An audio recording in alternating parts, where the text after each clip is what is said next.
federal government remains shut down tonight as the White House and the newly Democratic Congress argue about whether to fund a border wall. The border, as of right now, as you know, remains porous. And yet, instead of fighting illegal immigration or its effects on the labor market, the corporate left is trying to crush anyone who dares name the problem. First of all, he calls them illegal immigrants. There's no such thing as illegal immigrant, sir. No illegal human being in the planet. Someone put the camera on Maria because he's just talking directly to the camera. She's saying to somebody. General Kelly, there is no such thing as an illegal human being. How many times do we have to say this? Get your grammar correct, okay? What you're watching is the Praetorian Guard for the ruling class.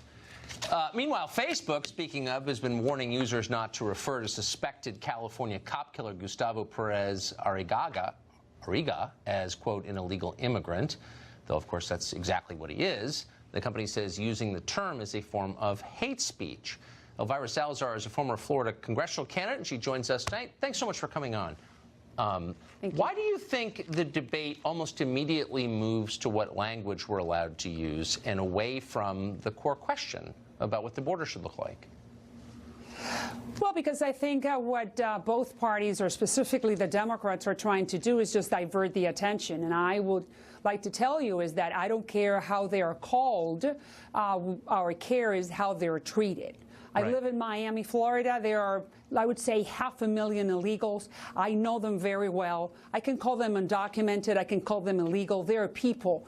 Most of them are wonderful people. Not every illegal is a criminal, but those who are criminals have nothing to do among us. They should be kicked out immediately. And that's my fear, that sometimes the cleaning ladies, the good hombres, not the bad hombres, and the gang members like this guy, Gustavo Perez Arriaga, they're all bundled together, and that is where the problem comes. Who gets to decide who gets to stay and who has to leave? Like, who gets to decide which laws get to be ignored? Does the public have a role in that?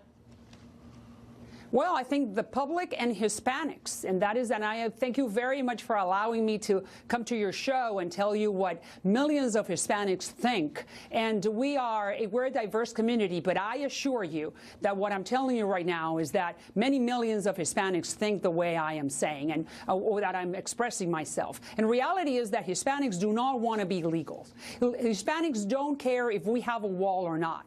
We can have a wall, which is what we have the shutdown right now, with very big gates, because illegals do not want to be illegals. Who wants to have that stigma? Who wants to raise your kids in darkness? What illegals want is to have a piece of paper, not citizenship, legality. Legality that would allow them to buy homes, pay taxes, raise their kids, be able to go back home, and then come back if they're needed. Well, it sounds like a pretty good deal. Why wouldn't they want that? But, I mean, I guess what I'm saying is, what about everyone else? What about the American citizens who already live here of all races? Shouldn't they have the determining decision in this? Like, why isn't it up to them what happens? Why do people from other countries here illegally get a say at all? I'm confused.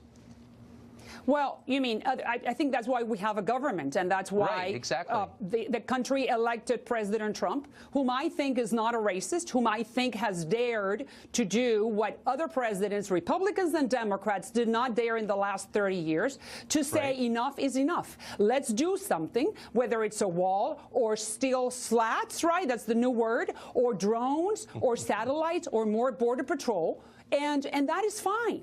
Because I repeat, we do not want to come in illegally. We want to come in legally and do the jobs that the marketplace requires, which is that's why I'm saying. And those who are here and have been here for more than, let's say, 15 years, and that is 7.7 million people out of the 11, I believe just because we are a very benevolent country, should give them some type of legality so they can continue doing the job that they have been doing for the last 14 years. Can I ask you one quick question? If they do not have a criminal record, yes. So since we don't know if those numbers are real or not, because we have no idea how many people are here illegally, why wouldn't we have a nationwide effort to figure out what at least the number is? Like, why not ask that on the census? Why not dispatch some kind of federal record-keeping force out to figure out, like, how many people are living here illegally? Why is that wrong to know that?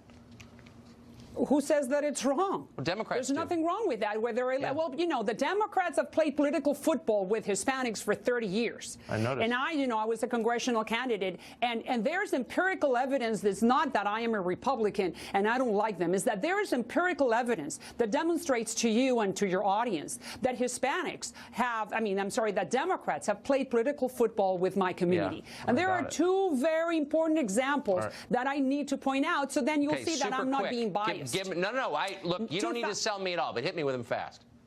2009, President Obama said to Spanish television, I worked there for 35 years, that in the first year of his presidency, he was going to give us an immigration reform law. He invested that political capital in Obamacare. First lie. Second lie, 1996, President Clinton signed one of the strictest immigration laws on paper today. Huh. All right. Interesting. Elvira, thanks very much. Appreciate it. Thanks.